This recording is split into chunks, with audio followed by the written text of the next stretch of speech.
Welcome to Beyond the Scoreboard, the show that goes inside the $1.3 trillion business of sports.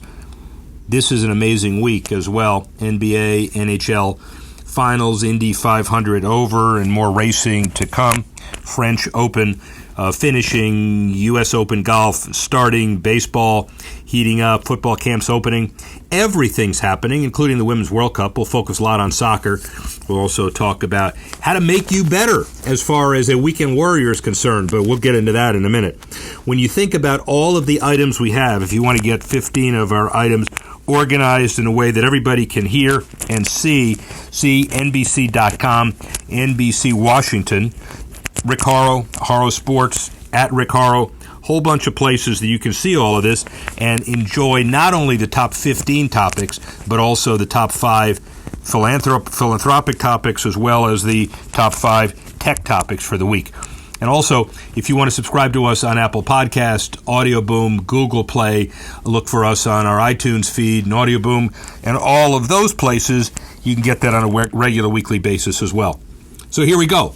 Well, let's first talk about what's dominating the headlines all over Toronto, certainly as well as in Golden State, the NBA Finals. Kevin Durant's status wreaking havoc during the finals, gambling-wise. His calf injury, doesn't know when he's coming back. The William Hill sports books make the Golden State Warriors consensus, but that doesn't mean it's the right price. They've been placed as a minus 275 favorite, and according to the Post, the first significant bet was $5,000 on the Warriors, pushing the price to $300, and the most significant bet changes based on whether Durant is going to play or not. Notably, Golden State 31-1 in the past 32 games when Durant out and Curry plays. But as you know, it's not decided in the past, it's decided in the future. Chipotle integrates Twitter and text for free burritos during the NBA Finals. You better listen to this. They're giving away $1 million in free burritos as part of a mobile promotion running around the NBA championship. The mentions of free will result in 1,000 burritos up for grabs. The key is to the staying on the Twitter channel, where the company will put out unique codes to be texted for code redemption. You got to stay on it. If you want to win it, you got to stay on it. Chipotle is not an official NBA sponsor. The Guerrilla campaign is drawing hundreds of thousands of hungry basketball fans through the power of social media and second screen viewing. Up in Canada, the Raptors debuted Drake's OVO-branded T-shirts for Game 1. Celebration of the franchise's first ever NBA Finals game, the Raptors partnered with their global ambassador, Drake. And regarding Drake's activity and presence on the sideline, issued an NBA warning. I'm sure Drake didn't really care. The Warriors well aware of Drake's sideline presence, and Steph Curry said, I know it's a tricky situation with him being right there on the court, but at the end of the day, he's having fun. It seems that everyone outside the Bay Area rooting for the Raptors and the hashtag We Are the North online campaign, coupled with clutch shooting and Drake shenanigans, propelled the Canadian team to global recognition, and the series, basically some would say, just getting started. The NBA also in Toronto, the ticket prices on the rise with the Raptors. The finals tickets surpassed even the Warriors' prices, and the seats for Game 1, the most in-demand finals game ever tracked, ahead of any Warriors game. The seats at the arena on average just under $5,000, making it the highest final Ticket IQ has tracked since it launched in 2011. And the first time the finals have been held outside of the U.S., which may be a contributing skyrocketing ticket number in Canada.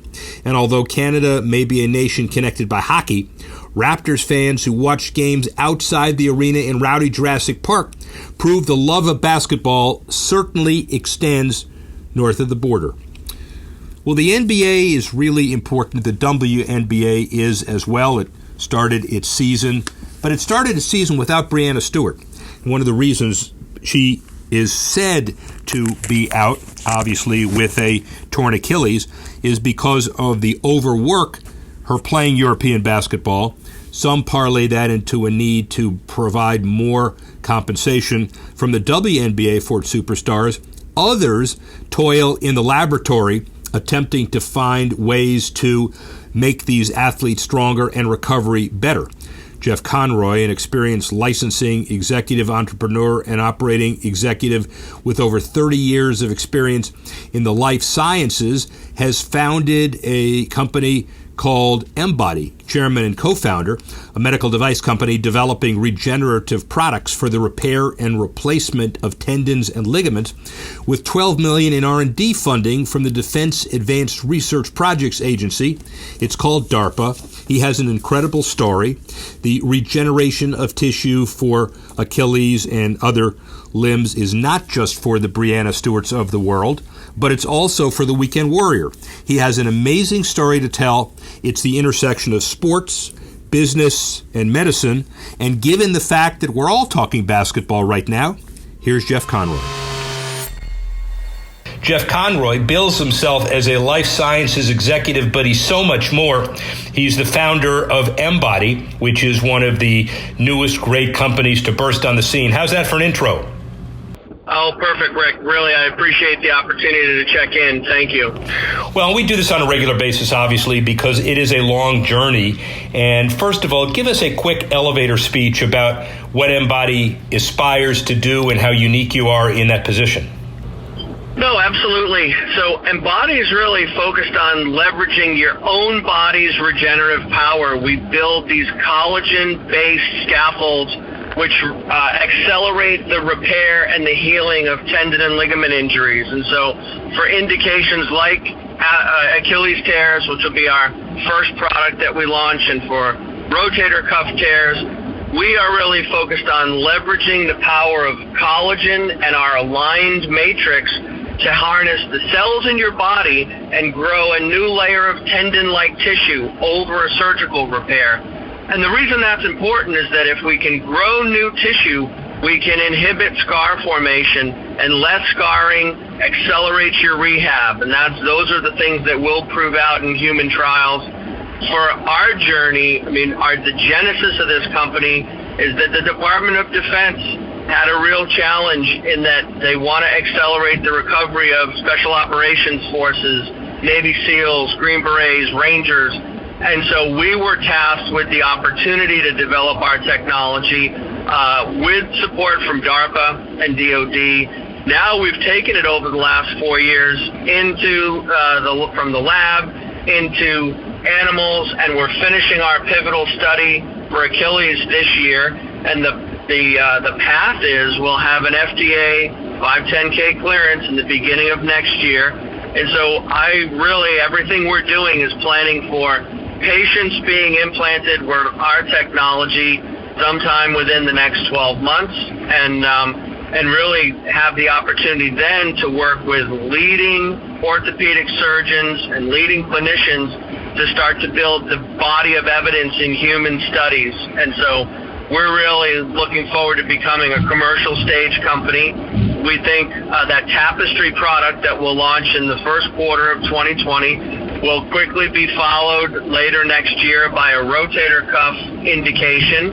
And longer term, we're doing some really interesting things, harnessing the power of collagen to build an ACL internal support, so to eventually move into the really significant ACL space. But Achilles alone is an important market. 70,000 people tear their Achilles tendon every year, and our goal is to make a measurable impact on their recovery, and then move that into the shoulder, and then demonstrate that we can then take it into the knee. And so I've got a great team of scientists. We've been pushing on our development. We've done this in about 4.5 years, and we're just thankful for the opportunity to have some advanced technology and a solution that we think harnesses regenerative medicine and the power of your own cells and the ability to grow new tissue as a way to really reduce re-tear rates and long-term help athletes in particular understand that they can continue to push themselves and again build the case and build the evidence that supports our ability to return them to sport. Jeff Conroy just didn't walk up to the bar and say, hey, let's order some new Achilles. The guy's been in the business for 30 years across life sciences, therapeutics, diagnostics, medical devices, Stendhal, then Adjuvant, and other companies before you got involved in Embody. What is kind of the overarching philosophy or theory that the international kind of sports fan should take away with your toiling in the fields before you kind of landed on this? Well, I mean, I think that, like everyone, I've had a series of experiences that prepared me for where I am. I learned how to build relationships, but importantly, I learned how cadaver tissue was used in a lot of these repairs and wanted to find an engineered solution. There had to be a better way to repair these injuries. And at the end of the day, I think it's a normal evolution of technology. Sports fans understand athletes are faster, athletes are stronger, athletes are pushing themselves thanks to technology and training and nutrition. This is an extension that our advancements for repairing athletes and advancements for repairing everyone, our children, our wives, our loved ones, are also advancing. And the trend, particularly in the use of implants in surgery, is if we can move to products based on collagen that are biologic in effect and that stimulate cells to regrow, then this is a great preference over plastics or polyester or polymers being used. So you obviously have experience in the rocky road of getting a patent intellectually as well, long-term lecturer on intellectual property at the MS program at Georgetown, but also Virginia Tech's Biomedical Technology Development and Management MS program. The point is, you knew this wasn't easy when you got into it, but it looks like you're on the way to protecting the product. Yeah, but obviously anyone who's in almost any technology-based space, intellectual property is probably second only to the team you have and can you prove it works. And so we demonstrate that we have a business based on IP for sure.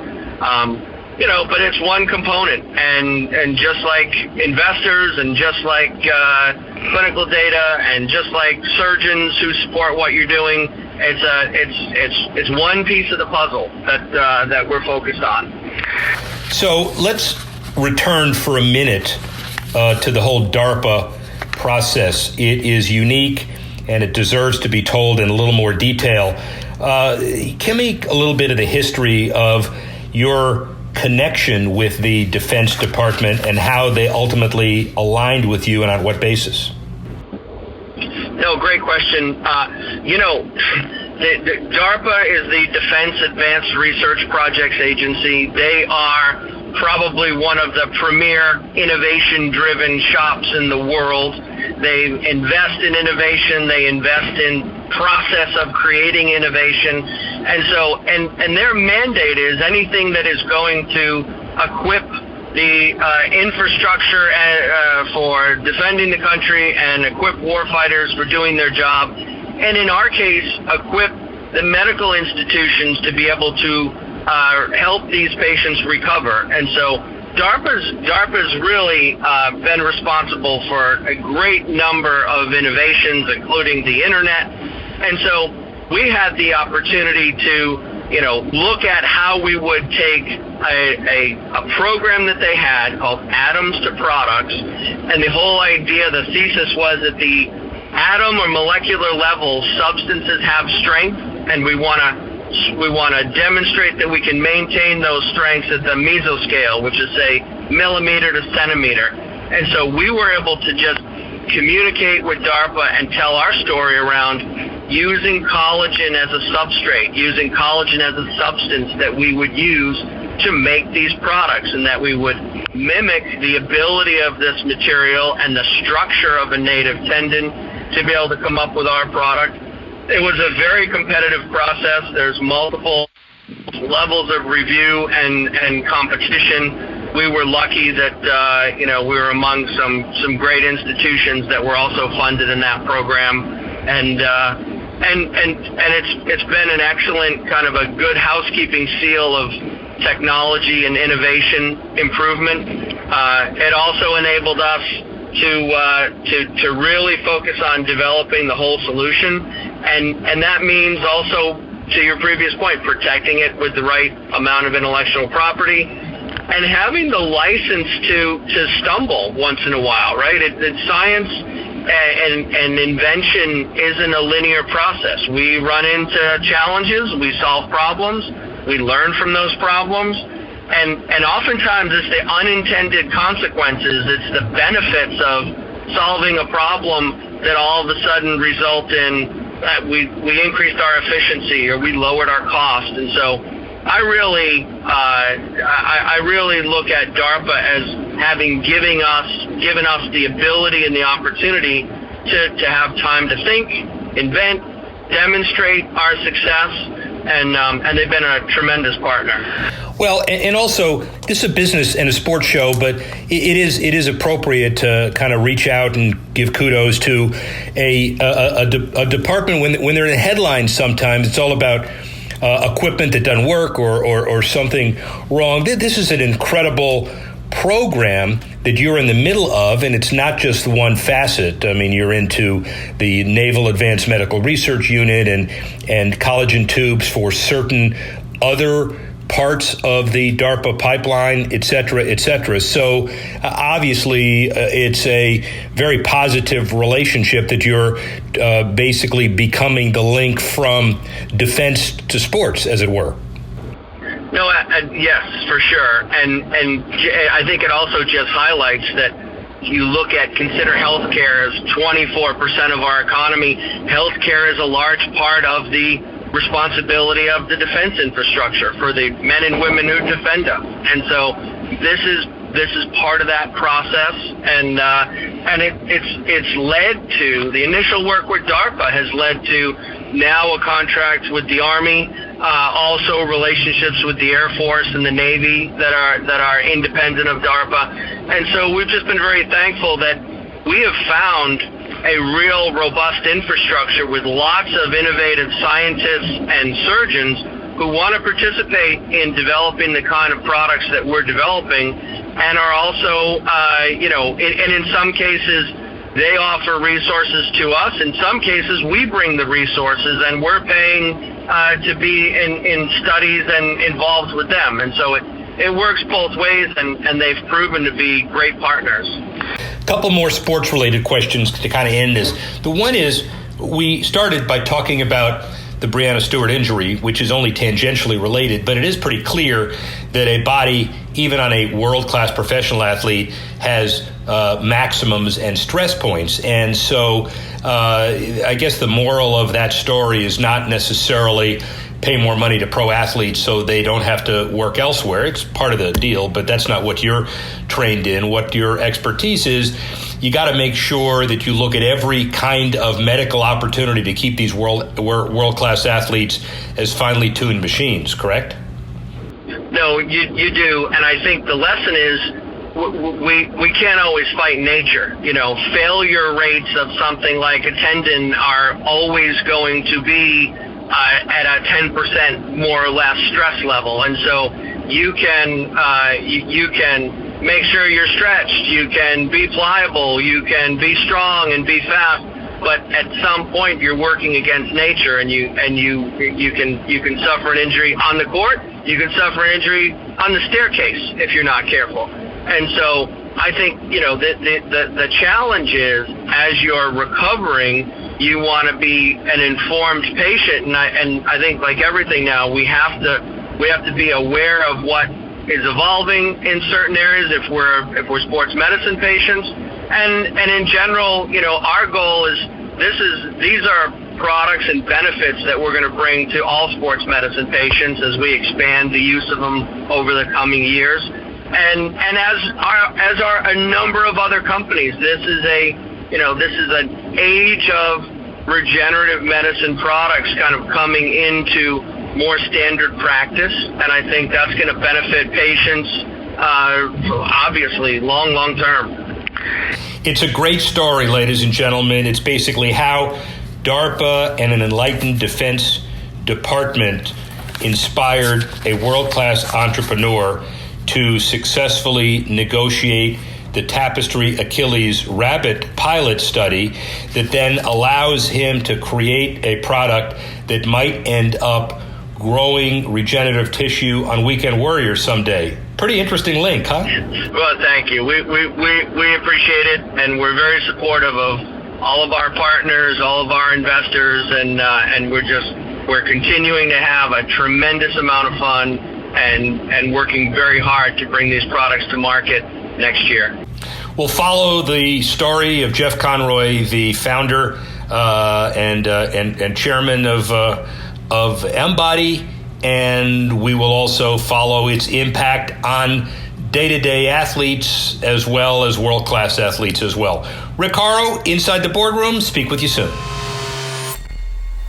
Jeff Conroy with an incredibly interesting story to tell, and obviously basketball is a key recipient or cause or impact of these injuries, but it also affects all kinds of sports all over the board.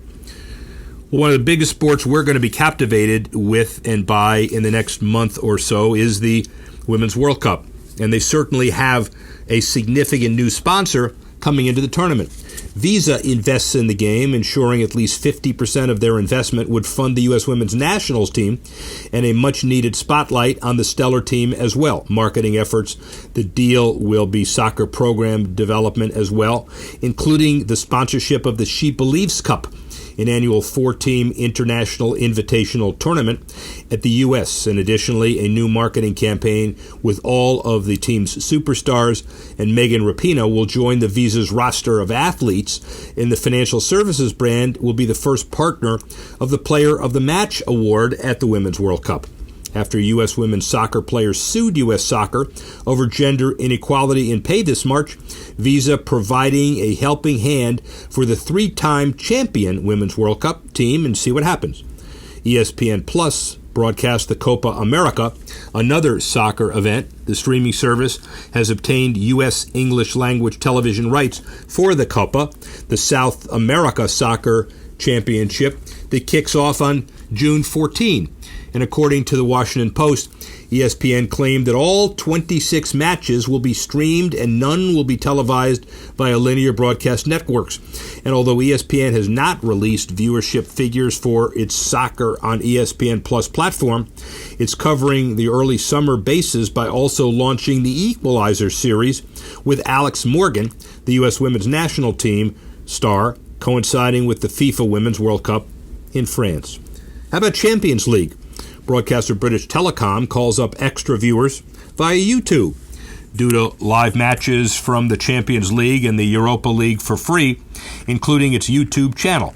The Champions League final between Liverpool and Tottenham obviously benefited, and according to Yahoo Sports, BT's free offering a repeat of last season when they made Liverpool's Champions League final against Real Madrid. Due to the high costs of broadcasting games, BT will stop broadcasting live British FA Cup games for the 21-22 season. But in the meantime, British soccer fans will rejoice in being able to watch their teams compete for free. Champions League victor Liverpool joins social network platform TikTok, and the European teams that have signed up with the social video network includes them plus a lot of others. And when you think about it, they have the ability to cross cultures and generate significant amount of increasing value just because of their successes on the pitch. Finally, soccer-wise, from a charity perspective, Cristiano Ronaldo highlights a charity match at Juventus' Allianz Stadium. The Golden Boy was accompanied by football legends from all over the globe, including a match which is called Match of the Heart. According to the London Daily Mail, the game brought together these stars in support of the Cancer Research Foundation, and the game featured extravagances of all sorts, with Ronaldo breaking out a bicycle kick with tons of soccer legends on the pitch, and by putting together the current and former soccer stars and big names, the participants able to maximize their reach. Well, another charitable perspective in an entirely different context, field development. The Cal Ripken Senior Foundation unveiled a multi-sport synthetic turf youth development park last week in Chicago in the Dunning neighborhood, Reed Dunning Park. The Chicago Parks District manages and maintains the field, and it's not just baseball, it's lacrosse, it's soccer, it's football, and otherwise. Youth development needs, physical education, health development, including character building as well. In part from a generous donation to the Ripken Foundation from Group 1001 and its CEO Dan Tauris. It's used to build 10 or more youth development parks over 5 years in 10 or more cities across the country. Also supported by the Chicago Cubs charities Tom Ricketts at the event. The Reed Dunning Park is the second Ripken Foundation Youth Development Park in Chicago, joining Freedom Field at Marquette Park, located near Chicago's South Side. So, obviously, promotion and charity with fields and facilities as well. Let's jump to tennis. French Open delivered via 8K on 5G network, and for the first time at the Grand Slam tournament, national broadcaster France Télévisions has implemented 8K cameras at the Roland Garros, leveraging the French communications company Orange's new 5K network recently installed at the facility. According to Sports Pro, Orange and the French Federation of Tennis also including mixed reality animations for visitors, now a new headset including the tournament's augmented reality features. The 5G network allows for crystal clear imaging, and the 8K imaging provides a picture that can be displayed on all smartphones. And the tournament is showcasing the entire cycle of what 5G can bring to sports in the near future. Well, it's not only the VR aspect of what's happening on the French Open, also the facility itself. The beautiful new 5,200-seat arena at Roland Garros, called Court Simone Mathieu, nestled in a botanical garden. USA and Sports Illustrated calls it less a tennis court than a clay-covered terrarium. The court surface 15 feet below street level, and the stadium surrounded by 4 new glass houses. French architect engineer Marc Mingram has the ambition to merge sport with nature, and its results have been overwhelmingly positive. After last year's tournament, much of Roland Garros received a facelift, and 90% of court Philippe Chatrier was knocked down and replaced by stands that are 8 meters higher than they used to be.